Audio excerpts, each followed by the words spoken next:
I have always loved this painting. In Madrid's Prado Museum, a little girl stares back at us. Golden hair, wide eyes, a child of 5. Her name was Margarita Teresa of Spain. She looks alive, innocent, curious, but her real story is not a painting. It is a tragedy. Hello and welcome to this channel where the past comes to life. Today we begin a new series, The Private Lives of the World's Most Famous Paintings, where art meets history. Where a canvas becomes a portal, transporting us through time. Join me as your guide, exploring stories that lie behind the paint.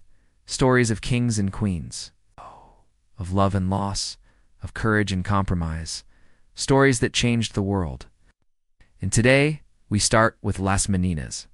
It is one of the most famous paintings in the world. It's painted by Diego. Completed in 1656, it depicts an event from every child's life. A royal painter, his subjects gathered, nobles, dwarves, royalty, a dog. And in the middle, turning to us, a little girl. That is Margarita Teresa of Spain. Her father, King Philip IV of Spain, was 51. Her mother, Mariana of Austria, only 22, and Philip's own niece. This was the Habsburg dynasty, Europe's most powerful and most self-destructive family obsessed with blood purity. So obsessed, they married each other, cousin to cousin, uncle to niece, generation after generation. The result? Deformities, sickness, the infamous Habsburg jaw, bloodline collapsing under its own weight. And into this, Margarita was born. A beautiful, clever child. But she was not free. She was an asset, pawn in a game of dynastic survival. From childhood, her path was mapped. She studied German, Latin, Austrian customs, not to learn, not to grow, but to prepare for marriage. At 11, her future was decided. Her groom would be Leopold, the first Holy Roman Emperor. 23 years old, her own uncle. The match was perfect for politics, perfect for the Habsburgs. But what of Margarita? No one asked. At 14, she was married by proxy. At 15, she was shipped to Vienna. Crowds cheered her beauty, but witnesses noticed her eyes, sad, distant, afraid. A week after her arrival, the wedding, Vienna's cathedral filled with gold and music. A girl, a man, a niece, an uncle, an empress crowned. And immediately pressure, she must produce heirs. Her body was measured, charted, controlled, every month examined, every moment tracked. A vessel, not a girl. 3 months later, she was pregnant. She was 15. The labor nearly killed her. At 16, she gave birth to a daughter, Maria Antonia, but it was not enough. Not a son. So the cycle continued. 6 pregnancies, 1 surviving child, countless miscarriages, each one treated as political failure. Margarita grew weaker, headaches, fevers, exhaustion. By 21, she could barely walk, her body consumed, her spirit broken. On March 12, 1673, Empress Margarita Teresa of Spain died. She was 21. Her funeral was grand, candles, marble, music.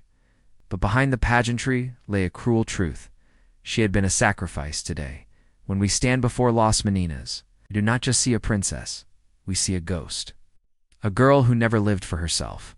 A girl devoured by an empire. This is the tragedy of Margarita Teresa of Spain. Now, every great story touches on emotions.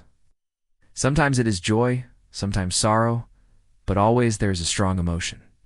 And at the end of each episode, I want to share a piece of that emotion with you, something that I feel as we end our journey through the past.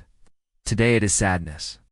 For Margarita, there are no happy endings, no fairy tales.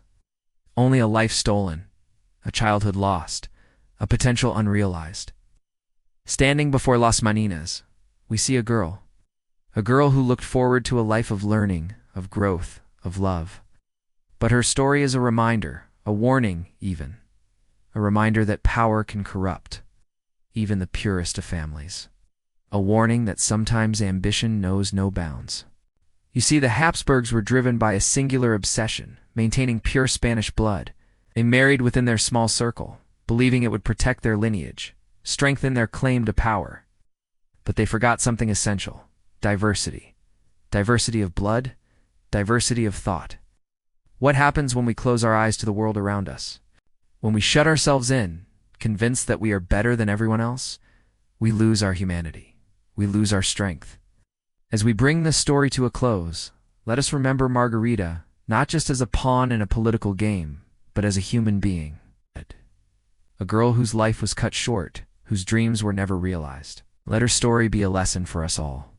Let it remind us of the importance of embracing diversity, of reaching out to the world instead of shutting it out. Let it be a reminder that true strength lies not in isolation, but in connection, not in blood purity, but in the richness of our shared humanity. As we say goodbye to Margarita, let us also say hello to the world she could have lived in, a world that embraced diversity, that valued every individual, that cherished life in all its forms. Let us work towards that world together, honoring the memory of Margarita and all those who have suffered from the darkness of intolerance.